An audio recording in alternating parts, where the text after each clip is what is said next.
Especially when you're doing a small part in a big film. Right. It's easier, I think, to carry something yourself than it is to kind of have to do the detective work on the outside to make sure you're fitting in the world that you're going to be in. Hi, Parker. Hi, how are you? Good. I'm so excited to speak to you. I've loved you since Josie and the Pussycats. Yes. Okay. Great. Forever. Yay. So even though you are not in Beau is Afraid for too long, I think you're destined to be one of the most talked about aspects of the film. Is that a dream situation for you as an actor? No, I don't like to be like in the spotlight in that way in the film. I think I know what you mean, and it makes me a little like nail bitey, but that's okay. That's okay. Did you like the movie? Yes. Didn't you? It's like, yes. It's epic. Yes, it's epic. And everyone on my site that has seen it is like, you have to tell me immediately when you've seen it. We have to break it down. We have to talk about every moment. How do you approach something that is like that, that's so cerebral, so wild, and yet like it's equal parts like tragedy and comedy, especially in your role? I got two parts at once. I worked on Freda Black and in The Staircase while I was shooting in Atlanta, and Beau is Afraid was shooting in Montreal. So two dark ladies at the same time, and I just knew the schedules were going to bump up against each other and make it very like edgy, which it did. So, I worked night shoots and then had like a day and a half to go back to Freda in Atlanta and do all day shoots. What's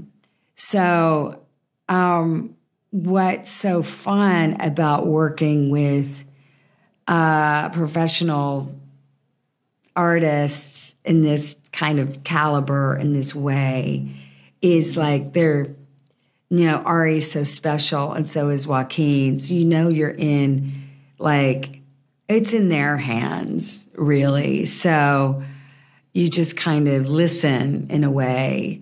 We had a few meetings on Zoom. I was pretty nervous about all of this.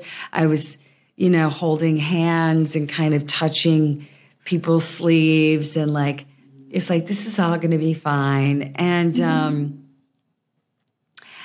then just going in the other part, just like, oh, what an experience to go into this unknown territory for me, and to do something so vulnerable and so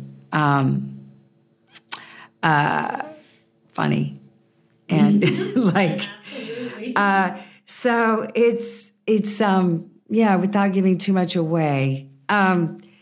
The unexpected part of it is, when I saw it,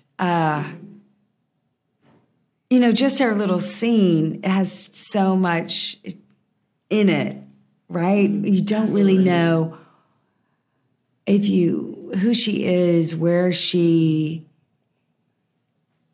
is, who is she? Where has she been? What has she become?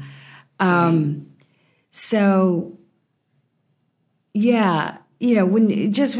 you work with, Joaquin especially, you just trust, and so the vibe of the set was great.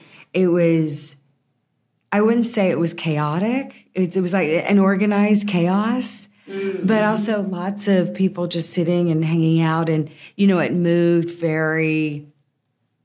You kind of want a lot of pots on the stove at once. You're not focused on something that's so, so everything can be seamless. Especially when you're doing a small part in a big film. It's easier, I think, to carry something yourself than it is to kind of have to do the detective work on the outside to make sure you're fitting in the world that you're going to be in.